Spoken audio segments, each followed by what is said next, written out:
Bonjour à tous, aujourd'hui on va s'intéresser à un géant de l'aviation, Air France, et voir comment l'intelligence artificielle est en train de tout changer, de la maintenance des avions jusqu'à notre propre expérience de voyage.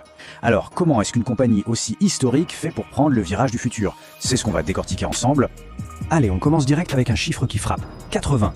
Ce n'est pas le nombre de nouvelles destinations, non, c'est le nombre de projets d'intelligence artificielle qui tournent en ce moment même chez Air France, 80. Ça montre bien qu'on n'est plus du tout dans l'expérimentation, mais dans une vraie transformation à très grande échelle. Et cette transformation, c'est une véritable révolution qui part de l'intérieur. L'idée d'Air France, ce n'est pas juste de s'offrir le dernier outil à la mode, c'est de repenser complètement les opérations, pour que tout soit plus solide, avant même que nous, les passagers, on en voit les bénéfices.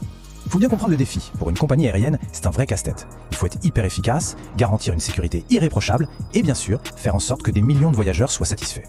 C'est justement pour essayer de résoudre cette équation super complexe que l'IA arrive sur le terrain.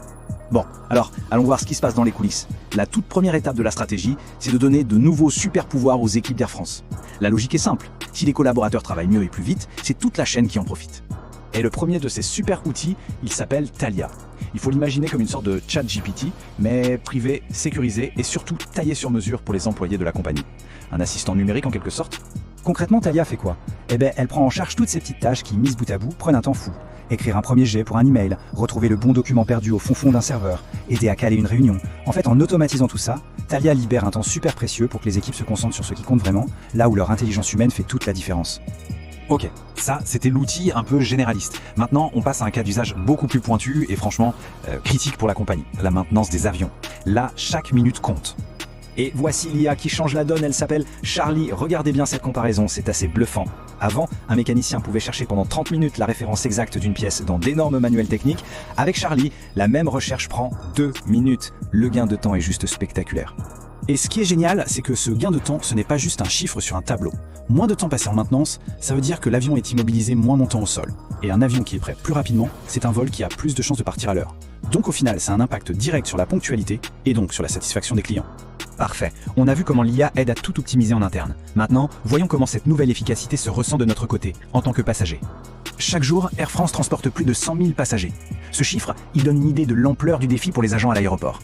Ils sont en première ligne face à un flot continu de questions. Pour les épauler, Air France a développé Pamelia. Attention, ce n'est pas une IA qui remplace les agents, c'est une IA qui les augmente, comme s'ils avaient une encyclopédie vivante du voyage directement dans leur poche. Le but, donner des réponses plus vite et surtout plus précises. La vraie force de Pamelia, c'est la quantité d'infos qu'elle contient. Le poids de bagages autorisé pour telle destination, les formalités pour entrer dans tel pays. Tout ça est accessible en un clic sur une tablette. Et, point super important, c'est disponible en 85 langues. Ça veut dire qu'un agent peut aider n'importe quel passager avec la même précision, peu importe d'où il vient. Répondre aux questions, c'est une chose. Mais comment on fait pour vraiment écouter les retours, les critiques, les suggestions de dizaines de milliers de personnes chaque jour? C'est là que notre IA entre en jeu. Un commentaire de client, c'est rarement tout noir ou tout blanc. C'est souvent un mélange. Comme ici, il y a du positif, du négatif. Alors comment on fait pour analyser des milliers de messages comme ça, qu'on appelle des verbatims, tous les jours? La réponse, c'est Fox. C'est une IA qui est spécialisée dans la compréhension du langage. Son job, c'est de lire, de comprendre, de traduire et de classer tous ces commentaires pour en faire ressortir les grandes tendances, même quand les messages sont super complexes. Et le point clé ici, c'est que Fox transforme des milliers d'opinions en données concrètes et utilisables. Grâce à ça, la direction d'Air France peut voir très clairement ce qui marche bien et surtout ce qui doit être amélioré, que ce soit l'application mobile, la signalisation dans un aéroport ou un service à bord. Alors qu'est-ce qu'on tient de tout ça? Quel est le futur du voyage qui est en train de se dessiner sous nos yeux?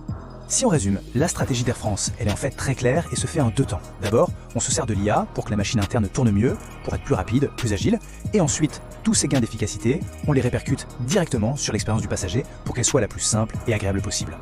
Et c'est peut-être ça, la leçon la plus importante. Pour Air France, l'IA, ce n'est pas juste un mot à la mode ou un gadget futuriste, c'est une boîte à outils très pragmatique qu'on utilise pour résoudre des problèmes bien réels. Comment faire décoller un avion à l'heure, comment répondre au mieux à un voyageur et comment comprendre ce qu'il attend vraiment.